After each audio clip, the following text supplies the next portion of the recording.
ओम शांति। आज 23/11/2025 अव्यक्त मुरली पुनरावृत्ति 31/12/2007। मुरलीर सार अच्छी नूतन वर्षरे अखंड महादानी, अखंड निर्विघ्न, अखंड जोगी एवं सदा सफलता मूरत हुआ। आज बापदादा निज सम्मुखरे दुईटी सभा को देखुछंती। गोटिए हेला साकार रूपरे सम्मुखरे बसिथिबा पिलामानकर सभा, द्वितीय दूररे बसिथिले मध्य दिलरे अति निकटरे रहिथिबा पिलामानकर सभा। तेबे दुईटी जाक सभार श्रेष्ठ आत्मा मानकर मस्तकरे आत्मा दीप चमकुछि। एहा केते सुंदर चमकुथिबा दृश्य अटे। एते सबु आत्मा माने एक संकल्प एवं एकरस स्थितिरे स्थित रहिबा सहित परमात्मा स्नेहरे लवलीन होई निजर एकाग्र बुद्धि द्वारा स्नेहरे मगन रहिथिबा कारणरू केते प्रिय लागुछंती। तुमे माने मध्य आज विशेष करी नूतन वर्ष पालन करिबा एठारे पहुंची जाइछ।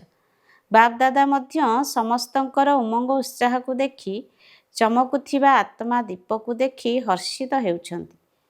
तेबे आजिर दिनटी संगमर दिन अटे। गोटिए पुरुणा वर्षर विदायर दिन एवं नूतन वर्षर अभिनंदन हेबाकु जाउछि।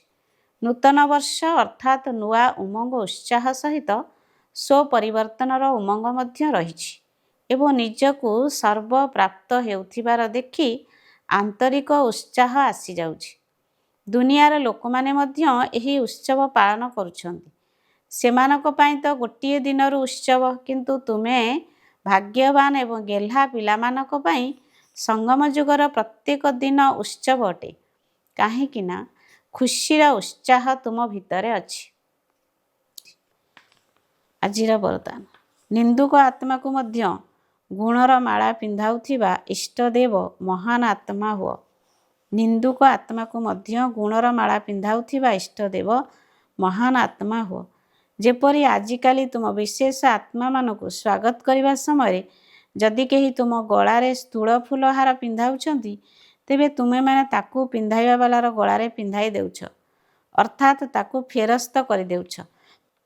निंदा करिबा वाला को मध्य तुमे गुणर माला पिंधाओ, ताहाले से मध्य आपे आपे तुमको गुण रूपी माला फेरस्त करिवो। काहेकि ना निंदा करिबा वालांकु गुणर माला पिंधाइबा अर्थ जन्म जन्म पई भक्त करिदेबा। एई भली देबा ही अनेक थर पई नेबा होइजिवो। एई विशेषता ही तुमको इष्टदेव महान आत्मा करिदेव। स्लोगान निजर मनोवृत्ति को जदि सर्वदा श्रेष्ठ एवं शक्तिशाली करिवो, तेबे खराब कथा मध्य भल होइजिवो। निजर मनोवृत्ति को जदि सर्वदा श्रेष्ठ एवं शक्तिशाली करिवो, तेबे खराब कथा मध्य भल होइजिवो। अव्यक्त इशारा अशरीरी अथवा विदेही स्थितिर अभ्यास को बढ़ाओ। चारिआडू कर्मधंदार जेते भी टणाभिड़ा चली थाउ, बुद्धि सेवा कार्य अत्यधिक व्यस्त थाउ, एइभली समय अशरीरी हेबार अभ्यास करी देख। यथार्थ सेवा केबे भी बंधन रे बांधी न थाए। काहेकि ना जोगयुक्त युक्तियुक्त सेवाधारी सर्वदा सेवा करुथिले मध्य उपराम रही थाए। एमिति नुहे जे सेवा अधिक अछि सेथिपाई अशरीरी होई पारिबि नाही, किंतु मने रख सेवा मोर नुहे, बाबा देइछंती, तेबे जाय निर्बंधन रही पारिबो। ओम शांति।